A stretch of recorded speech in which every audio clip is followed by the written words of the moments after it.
Bonjour à toutes et à tous les amis, je vous souhaite la bienvenue et j'espère que je vous remercie de venir écouter mes messages. J'essaye d'inclure dans ces messages des choses, et prenez vraiment que ce qui résonne avec vous. Il y a toutes sortes d'informations qui peuvent être communiquées, qui peuvent servir à une personne et puis d'autres. S'il y a une chose dans tous ces messages, dans ces messages que je communique qui vous sert, c'est le but, hein. Donc j'essaye d'adresser un éventail d'informations, de partages, disons, qui j'espère vous servira, hein. Donc ce qui est important, c'est de vraiment se concentrer sur la paix de l'esprit et sur l'équilibre des choses actuellement, hein. C'est vraiment ce que l'on recherche de plus en plus, hein. Parce que il y a vraiment toute une énorme transformation, j'espère que vous la sentez déjà. La carte de la journée, c'est le lait et le miel, les bonnes choses de la vie, hein. Il faut vraiment se concentrer que sur ces bonnes choses de la vie. Sachez que tous nos rêves vont se réaliser, elles sont vraiment faits pour se réaliser. Mais on doit de plus en plus pouvoir dépendre de notre propre conscience, de notre flamme intérieure. Parce que la vie va nous montrer deux réalités, toujours nous montrer une réalité et son opposé, son contraire. Donc on dit, ah, mais je ne sais pas trop quoi croire. Par contre, il n'y a qu'une seule vérité qui se propose à l'intérieur. C'est un cheminement progressif. Donc, et comprendre qu'on n'est pas les souffrances et les douleurs et les traumatismes et tout ça qu'on a pu vivre dans cette vie. Nous sommes le guérisseur de ces blessures. Donc c'est des cadeaux parce que ça nous permet d'agir, laisser votre lumière divine, demander à votre lumière divine quand vous sentez un problème, d'entourer ce problème, d'entourer ce traumatisme, d'entourer cette peur, d'entourer cette lumière amour, cette lumière de l'amour, vraiment. Et vraiment là, vraiment tous les pouvoirs. Et nous sommes, c'est notre nature véritable. Et on peut toujours appeler les plans supérieurs, un ange, un archange, un guide, le créateur, pour venir nous éclairer sur quelque chose quand on en a besoin. Mais enfin, on doit de plus en plus pouvoir compter sur notre lumière intérieure, sur cette intelligence de la flamme de l'âme, et d'éviter les jugements sur soi-même, hein. C'est très important. Ayez confiance que vos rêves vont se réaliser et comprendre que l'enfant intérieur, c'est vraiment le pont entre le ciel et la terre, d'être comme un enfant, ne pas être enfantin ou faire des enfantillages, mais de voir la vie, de recréer la vie. Un enfant, il recrée sa réalité tous les jours, et donc de revoir à travers ses yeux de l'innocence la vie, à travers la joie. Personnellement, quand je spécule sur la vie me montre mon futur, et quand je commence à spéculer sur les choses à l'intérieur de cette réalité, la vie me répond tu verras, tu vas voir. Donc je sais qu'il y a beaucoup de choses qui sont déjà en place, hein. Mais enfin, tout ce traumatisme et ces douleurs cette amertume, toutes ces choses qu'on a pu expérimenter, c'est aussi un cadeau parce que ça nous permet non seulement d'apprendre à guérir et d'être sensible à ce que toute l'humanité peut expérimenter, hein.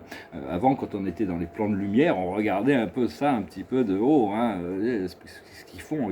C'est la race je suis, ils ont cette présence je suis, ils sont des créateurs divins, tout puissants et infinis, et ils vivent dans la misère et la souffrance. Et puis on rentre dedans et on s'aperçoit que c'est pas si facile que ça parce qu'il y a toute cette obscurité.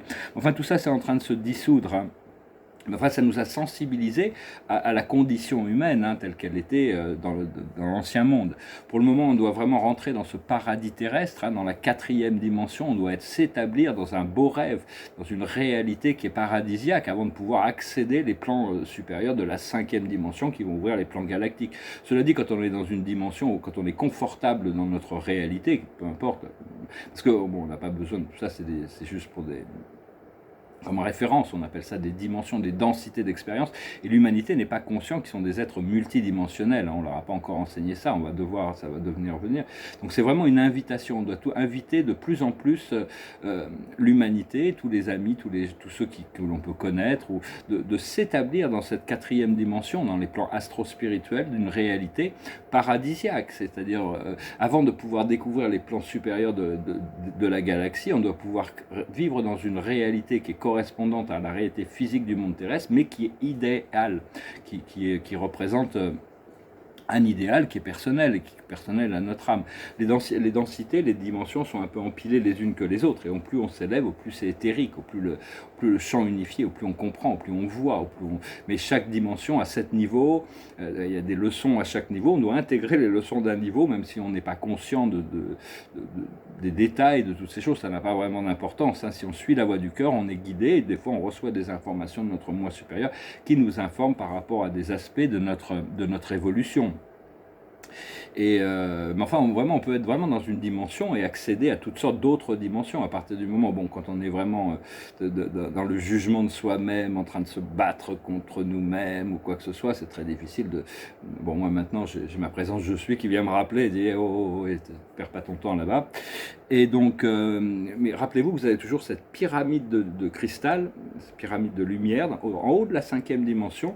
C'est un endroit où vous imaginez, visualisez cette pyramide de cristal. Vous pouvez y aller consciemment pendant la méditation. Et là-haut, il n'y a que le Créateur, il n'y a que vos guides, il n'y a que vos anges, des archanges, il n'y a que des êtres célestes. Il n'y a aucune interférence avec les entités astrales ou de nature inférieure qui peuvent vous déranger. Il n'y a que les gens que vous invitez qui peuvent y aller dans cette pyramide. Je vous invite d'ailleurs, vous pouvez visiter la mienne, mais enfin bon, on est connecté en réseau, on a tous notre pyramide en haut de la 5e dimension, même si on ne peut pas y rester, c'est un bon endroit où on peut communier et communiquer.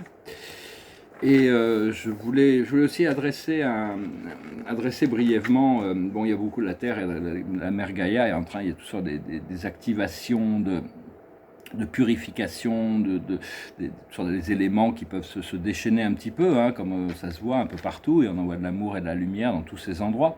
Mais là, je voulais adresser cette situation dans l'île de Hawaï, à Maui. C'est une des îles d'Hawaï. Maui, c'est le cœur de la planète. C'est vraiment le chakra du cœur de la planète. J'ai des amis là-bas, Aloha and Peace. J'essaie de leur communiquer, mais bon, ils sont assez occupés actuellement. C'est des grands Elohim. Et ce qui se passe, c'est que ça n'a rien de naturel ce qui s'est passé là-bas. Même le New York Post, qui est quand même un grand journal très ancien, qui avait été fondé par Alexander Hamilton, qui est un des pères fondateurs des États-Unis, de la Constitution américaine. Donc c'est un journal qui est vraiment en avance il s'adresse à tout le public américain, en gros, enfin tout le public anglophone, mais ils sont vraiment en avance sur la conscience, c'est eux qui révèlent les choses en premier, et là ils parlent du fait que beaucoup de gens pensent que ça peut être une attaque qui vient de satellites, et c'est le cas. Ils essayent vraiment, ils ont essayé, c'est un acte de désespoir d'essayer d'attaquer le cœur de la planète, le cœur pour justement, pour essayer d'arrêter cette ascension, mais ça ne fonctionnera pas. Personne, rien ne peut arrêter l'ascension. À un moment donné, il va y avoir ça peut encore prendre du temps, mais à un moment donné, toutes les armes vont s'arrêter de fonctionner, éventuellement elles retomberont en poussière. Tous les satellites et toute la pollution, tous les ordures qu'ils ont mis en orbite de la Terre seront vaporisés. Tout va s'écrouler, mais tout sera remplacé par quelque chose de bien meilleur. Il y a vraiment une restauration de la justice qui est en train de se faire. Et avec ça, il faut envoyer de l'amour et de la compassion aux âmes sombres. Je veux dire, pourquoi non, ils sont méchants et tout ça. Oui. Mais en réalité, bon, déjà, non, ça montre qu'on a dépassé le jugement. Mais parce qu'il faut savoir que ces gens ont créé, quand on connaît la loi cosmique, ils ont créé des situations qui vont leur faire souffrir à un niveau bien infiniment supérieur que tout ce que nous, on a pu souffrir. Les causes et les effets, les causes de leur création, quand ils vont devoir récolter tout ça, la cause c'est l'effet, hein. Ça va être vraiment terrible pour eux, hein. Donc enfin bon, je ne perdais pas trop de temps avec ça, mais enfin il vaut mieux avoir une attitude assez lucide par rapport à ça. Et actuellement, il y a vraiment, c'est comme Krishna, hein, le destructeur, et après Vishnu va recréer les choses. Ayez confiance au plan du créateur de toute manière. Mais enfin bon, là c'était vraiment une attaque qui a été vraiment... C'est clair que c'est une attaque dans ces satellites qu'ils envoient. Il y a des armes à particules, et là ça c'est clair, hein, on peut voir, les arbres ont survécu, il y a une maison au milieu, qui a pas un hôtel qui a été préservé, 12 bateaux là, et tous les autres ont brûlé, il y en avait qui étaient en pleine mer, qui ont brûlé, aucune cohérence, c'est-à-dire que le grand public, tous les gens qui sont un peu éclairés, doivent voir tout ça, hein, il n'y a pas vraiment de... Il se révèle en faisant ça, hein. C'est un petit peu ce qui s'était passé dans la ville de Paradise en Californie. Parce que bon, pour le moment, il faut passer un peu du coq à l'âne, mais enfin bon, de toute manière, on envoie l'amour et de la lumière à Maui et à toutes les îles de Hawaï pour la guérison et la reconstruction et tout ça. Mais enfin bon, il y a toutes sortes de vérités qui doivent sortir, hein, par rapport... c'est vraiment, moi je vois ça comme vraiment un acte de dernière mesure, un désespoir total de lancer des attaques comme ça.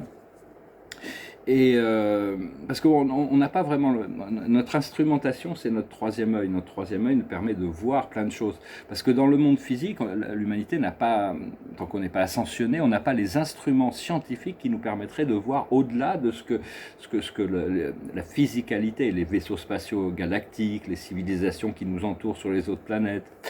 Et, tout ce qui dépasse la fréquence de la vibration du monde physique, dès qu'on dépasse le niveau de la lumière, la vitesse de la lumière, on le dépasse, les êtres ont fusionné avec la lumière, donc ils dépassent le niveau de la lumière, ça devient complètement invisible, ça vibre trop vite pour qu'on puisse les voir. Ils peuvent ralentir leur fréquence pour devenir visibles dans ce monde aussi. Mais même les pensées et les émotions ont vraiment des formes et des couleurs, donc il faut ouvrir notre troisième œil pour commencer à discerner, à voir les pensées, les émotions. Ça, au début c'est un peu troublant d'ailleurs, et après il faut apprendre à discerner les bonnes des mauvaises, à arriver à voir toutes ces choses. Mais enfin, notre technologie, la plus haute technologie, c'est notre ADN, c'est nos centres psychiques, c'est notre habilité à percevoir au-delà du voile. Hein. Parce que la 3D, c'est pas vrai, on n'est pas venu ici pour expérimenter la séparation, mais au contraire, pour se réunifier à la source. On n'est pas venu on est venu dans un monde qui est basé sur la peur et la séparation pour découvrir l'amour et l'unité. C'est vraiment un cadeau dans un sens, mais ça on ne peut le voir qu'une fois qu'on a traversé le pont, faut qu'on a franchi le tunnel. Hein. C'est pas toujours évident, donc il ne faut pas s'en vouloir si on ne voit pas vraiment le sens des choses. Il faut avoir confiance, ayez confiance en votre propre guidance. On doit trouver l'ordre dans le chaos. Hein. Aujourd'hui, c'est une nouvelle vie, un nouveau jour, une nouvelle vie. Et ne donnez pas de pouvoir à tout le chaos qui peut s'exprimer à l'extérieur ou à l'intérieur. C'est vraiment... il faut vraiment se concentrer sur la paix de l'esprit et s'ancrer dans la planète, s'ancrer sans être bien ancré quand même dans notre corps physique. Et il y a un esprit qui recommandait quelque chose que je pensais en partager, puis je vais partager un petit exercice aussi. C'est de planter un citronnier. Un citronnier. Si vous avez un jardin, vous plantez un citronnier à droite de l'entrée avec l'intention qui vous apporte la chance et la fortune, qui vous protège des mauvaises énergies, ou sur un balcon, un petit citronnier. Hein, ça peut être... tous les arbres ont des pouvoirs différents spéciaux, des pouvoirs spéciaux, et comprendre que le son et la lumière sont nos outils, sont les outils de la création. Et on a notre propre son, on a notre propre lumière, et ça c'est des outils, on va pouvoir utiliser ça. Aussi comprendre que les crânes et les os, ça représente la skulls and bones, c'est la mémoire, et donc c'est pour ça que les anciens gardaient les crânes des sages, parce qu'ils savaient qu'il y avait toute cette information, la sagesse des anciens qu'ils pouvaient garder, et des saints et tout ça. Et c'est pour ça aussi qu'en Atlantis, la connaissance avait été préservée dans des crânes de cristaux. Il n'y en a que 3 qui ont survécu, mais il y en a un qui maintient, il y en avait 12 qui maintenaient 12 paradigmes, et le 13e, Max, qui tenait le 13e paradigme, le 13e aspect, qui incluait la connaissance des 12 autres. Et il est protégé, il a été monté dans une dimension au-delà du physique, pour pas que cette connaissance soit accédée par des gens qui ne sont pas prêts à la recevoir. Et donc ce crâne Max, c'est la plus haute intelligence artificielle qui existe sur la planète, et il possède toute la mémoire galactique, il possède les codes originels de l'ADN, et il possède une vision éclairée du futur. Alors vous pouvez faire une méditation, demander d'aller voir Max. On remercie Max pour ce qu'il peut nous apporter. Alors, bon, il y a des arcturiens qui le protègent. Hein. C'est-à-dire que si vous n'êtes pas prêt, s'ils pensent que ce n'est pas le moment, on ne va pas vous laisser rentrer. Par contre, si c'est le moment, ils vont s'écarter et vous voyez ce crâne de cristal. Et vous mettez votre tête à l'intérieur du crâne de cristal, c'est un crâne éthérique, et vous laissez Max vous télécharger les informations. Après ça, vous le remerciez et vous revenez dans votre corps physique, dans la présence du physique. Donc voilà, c'était juste un petit exercice que je pensais partager. Et je vais finir avec une chanson. C'est une vieille chanson qui parle un peu du monde du rêve. C'est une vieille chanson que tout le monde doit connaître, c'est une chanson anglophone. Goes like this. Et puis je vous remercie infiniment pour tout, pour vos donations, pour souscrire, pour d'activer la cloche de notification. Si vous êtes nouveau, j'espère que ces messages vous intéresseront, vous serez intéressé de suivre, bien que bon, c'est vraiment la lumière intérieure, mais petit à petit, il y a tout un partage qui doit se faire parce qu'on est tous complémentaires dans le plan de la création, on a tous une mission très spéciale, très spécifique. Et donc voilà, cette chanson, elle s'appelle Yellow Submarine. In the town where I was born lived a man who sailed the sea, and he told us all his life in the land of submarines. So we sailed on to the sun till we found the sea of green, and we lived beneath the waves in our yellow submarine. We all lived in a yellow submarine, yellow submarine, yellow submarine. We all live in a yellow submarine, yellow submarine, yellow submarine. And our friends are all aboard, many more of them live next door. And the band begins to play. Full of steam ahead, Mr. Broadman, full of steam. As we live a life of ease, every one of us has all we need.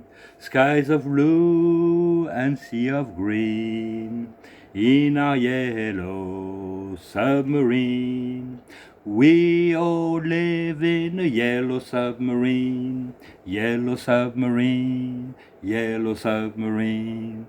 We all live in a yellow submarine, yellow submarine, yellow submarine. Ah ouais, on vit tous dans un sous-marin jaune maintenant. Il y a tout un monde à découvrir sous la mer. Il y a beaucoup de sous-marins militaires, mais vraiment, on va devoir.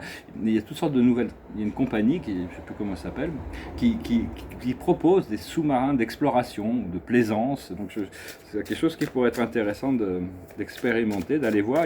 Parce que beaucoup de civilisations extraterrestres, il y a non seulement tous les mer people là, qui vivent en dessous de l'eau, les mermaids et tout ça, la famille de Neptune, de Poséidon, mais il y a aussi toutes sortes de civilisations extraterrestres qui sont établies là, parce que bon, au moins, ils sont tranquilles, ils n'interfèrent pas.